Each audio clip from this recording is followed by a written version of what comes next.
பாஜகவுக்கு வாய்ப்பளித்தால் டாஸ்மாக் மதுக்கடைகளை மூடிவிட்டு கள்ளுக்கடைகளை திறப்போம் என அக்கட்சியின் மாநில தலைவர் அண்ணாமலை தெரிவித்துள்ளார். கோவை மாவட்டம் ஆனைக்கட்டியில் நடைபெற்ற பரப்புரை கூட்டத்தில் பேசியவரை பேச்சு பேட்டி அரசியல் பகுதியில் பார்க்கலாம்.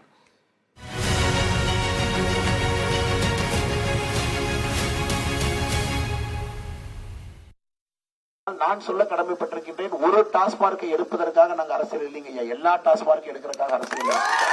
அதுவும் நிச்சயமாக நாங்கள் செய்து காட்டுவோம். காரணம், இந்த குடி பாத்தீங்கன்னா கிராமத்துக்குள்ள வந்து வீட்டுக்குள்ள வந்து பெண்களுக்கெல்லாம் பெரிய மன உளைச்சலை வந்து குடி கொடுத்து கொண்டிருக்கிறது.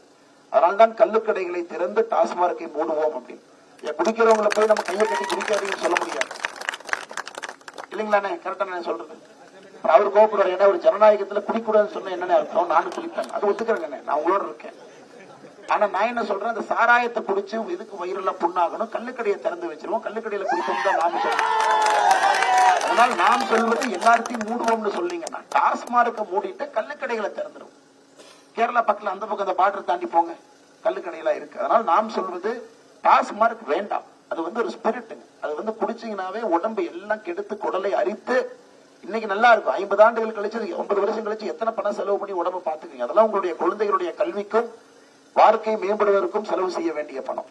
அதனால் நாங்கள் இதில் தெளிவாக இருக்கின்றோம். அதற்கும் நீங்க ஒரு வாய்ப்பு கொடுக்கணும். பாரதிய ஜனதா கட்சி, தேசிய ஜனநாயக கூட்டணி, தாமரை சின்னத்துக்கு ஒரு வாய்ப்பு கொடுத்தா தாங்க இத்தனை செய்ய முடியும்.